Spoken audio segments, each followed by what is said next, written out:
This video is sponsored by Bitdefender. What's going on, friends? My name is Jonathan. Welcome back to another JC production. Today we're comparing the 2018 12.9-inch iPad Pro to the newly released Surface Pro 7.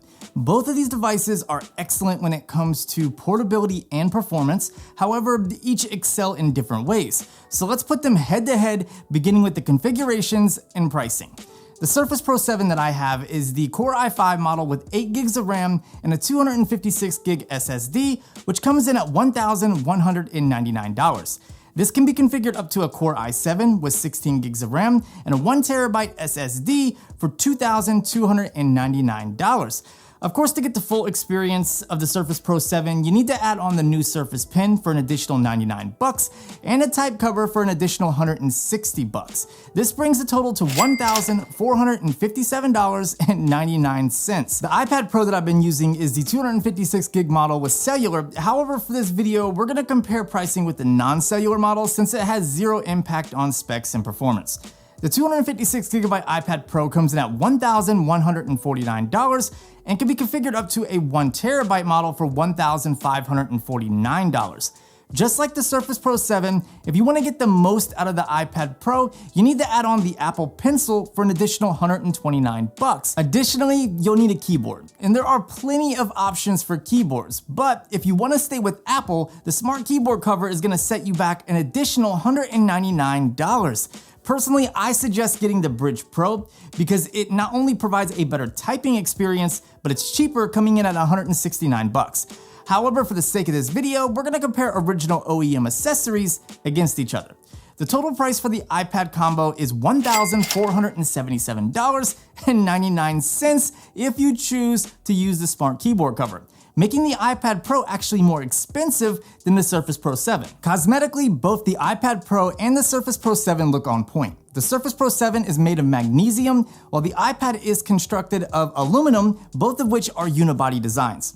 The iPad Pro is thinner, lighter, and smaller, making it more travel-friendly, but honestly, it's not by much, and the weight and size should not be a factor when trying to make a decision between these two devices.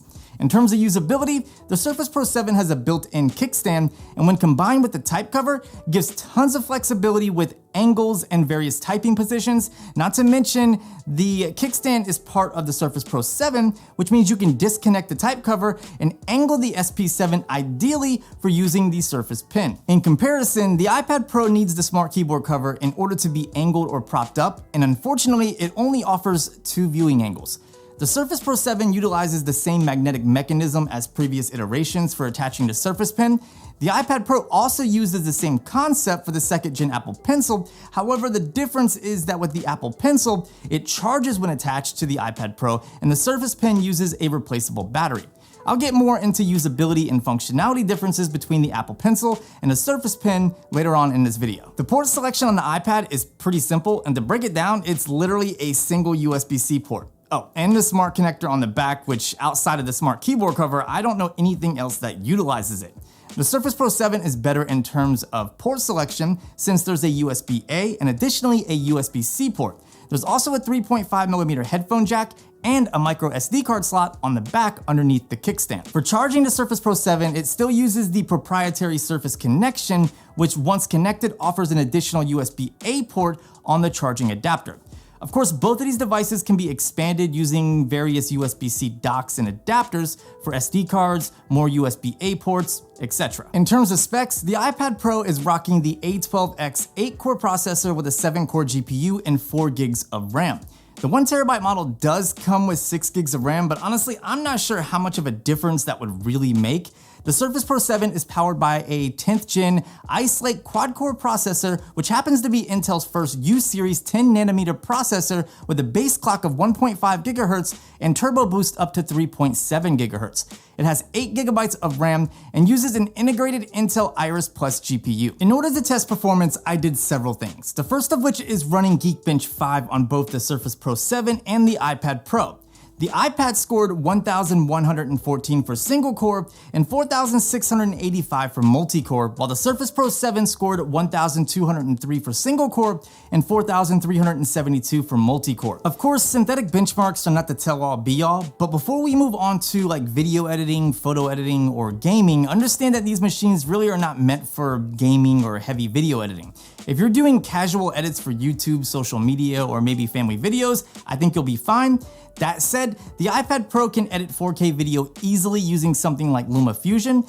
Many people have switched over to it actually as their primary mobile editing machine as of recent, thanks to iOS 13 and iPad OS. This update brought external storage support and mouse support. However, mouse support is still a bit awkward on the iPads since it's not really done in the traditional sense, but it still does the job and it's plenty powerful enough to cut through footage, color correct, add effects, and transitions. The SP7 is pretty good when it comes to video editing. However, you have to dial in the right settings and use the right application. I recommend using Adobe Premiere Rush or Adobe Rush for 4K video editing since Premiere Pro is very resource intense and the SP7 only sports an integrated GPU, which is going to be a problem for 4K video editing inside of Premiere.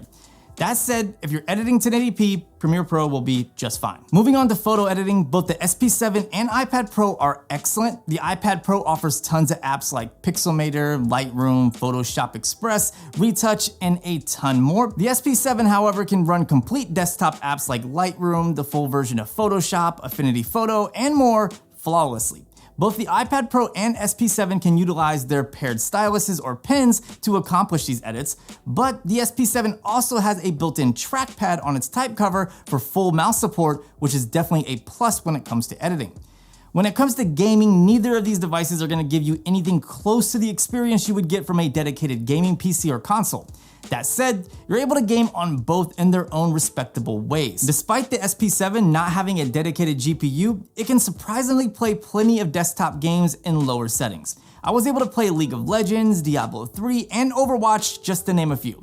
It also supports the Xbox controller, which is definitely a great addition. The iPad Pro has tons of mobile games that you can play, and thanks to the new Apple Arcade subscription, you could pay $4.99 a month and access quite a few great titles. The iPad Pro also has Bluetooth controller support for gaming, but it's not the same. In terms of best game selection, the SP7 wins hands down. That said, when it comes to the consumption experience, well, the iPad Pro is actually better despite it being held back by its OS and selection. This comes down to the display and speakers. Don't get me wrong, the SP7 has a fantastic 12.3-inch PixelSense display. The 3:2 aspect ratio is great for productivity tasks, photo editing, and web browsing, and just your typical day-to-day stuff. However, when it comes down to gaming and media consumption, I don't find it to be the most ideal.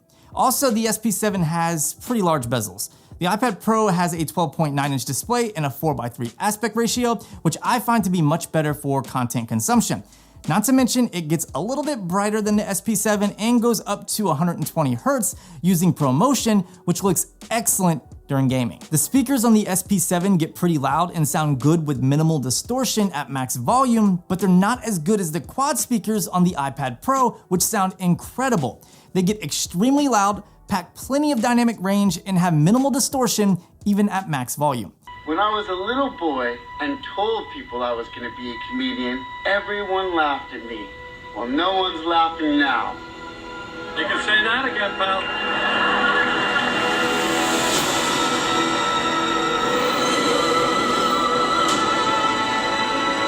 When I was a little boy and told people I was going to be a comedian, everyone laughed at me. Well, no one's laughing now. You can say that again, pal.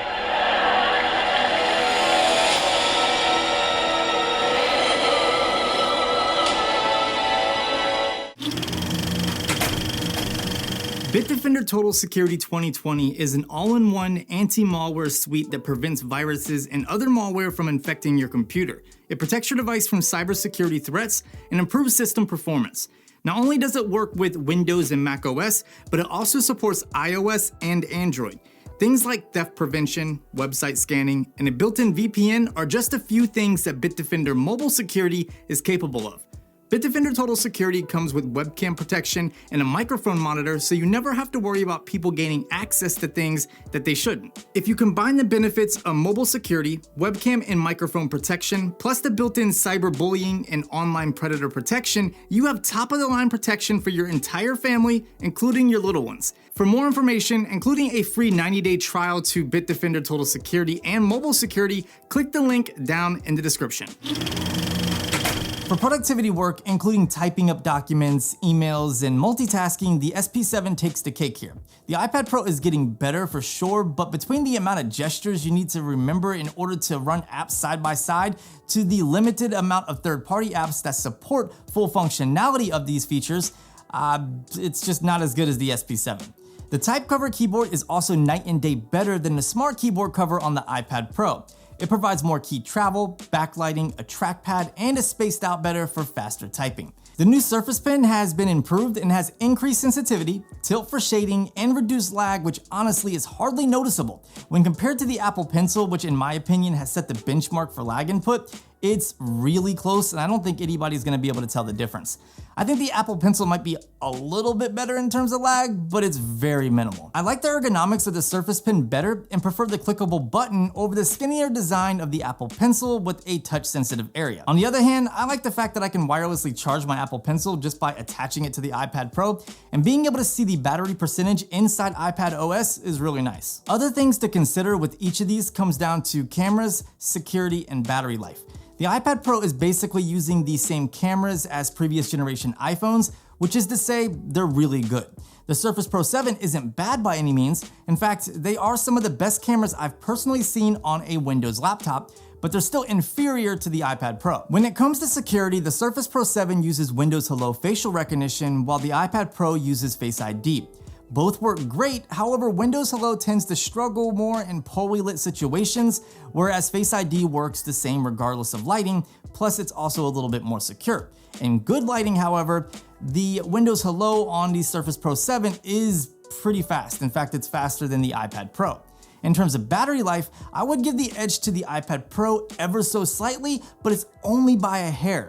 Each of these can easily last 10 plus hours, but it just depends on your workflow and the settings that you're using. All right, friends, let's wrap this up. If you're looking for an ultra portable, powerful 2-in-1 to get things done, whether for productivity purposes, photo and some video editing, designing, and even a little bit of gaming, then the Surface Pro 7 is a great option and should be considered over the iPad Pro. However, if you're more concerned with media consumption and are already invested in the Mac or iOS ecosystem, the iPad Pro will be more suitable for you, especially with the benefits of macOS Catalina. Let me know down below which one of these devices you would pick and are interested in. If you enjoyed this video, consider giving it a thumbs up. Subscribe for more Surface Pro 7 videos just like this one, and I will see you beautiful people in the next video.